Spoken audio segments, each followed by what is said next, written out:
2 years of discussion, school choice has finally passed in the Texas House, along with a bill that promises to increase public school funding across the state. News 10's Jessica Rajkumar has been at the Capitol since the session began yesterday morning and has more on the votes. After more than a day of deliberation, the Texas House of Representatives have voted to pass the school choice bill as well as the public school funding bill. After coming back the next day in a new session, the votes for school choice's Senate Bill 2 were 86 voting for and 61 voting against.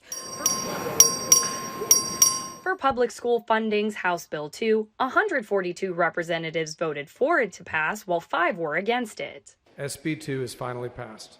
Sure, it lays out on third reading. The day before, when discussions first began, there were 17 amendments proposing changes for the funding bill, which would increase the amount of money public schools would get each year. The school choice bill establishes an education savings account, which would give parents money to put towards a child's private education. 44 amendments were proposed for school choice, with only one, Chairman Brad Buckley's, being adopted.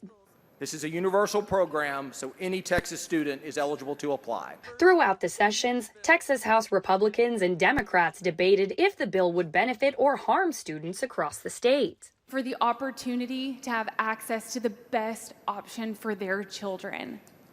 We get to be the ones to make that happen today. Texans of all races and regions want strong neighborhood schools where every child has the freedom to learn and the resources to prosper, whether they live in the heart of Dallas, the Rio Grande Valley, or a rural town with just one spotlight. Discussing everything from where to source funding to increasing teacher pay. Our salary schedules, and if you look at our pay scales across too many districts, it's too flat. On Thursday afternoon, representatives took their final votes with both bills being passed.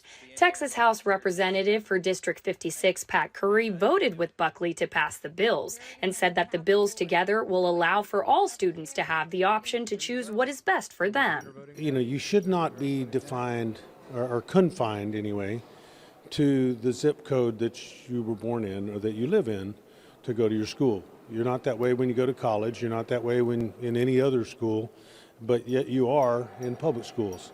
And I think that this gives choice. As both bills have passed the House floor, SB 2 and HB 2 will soon head to Governor Greg Abbott's desk to be signed as a law. Reporting in Austin, Jessica Rajkumar, KWTX News 10.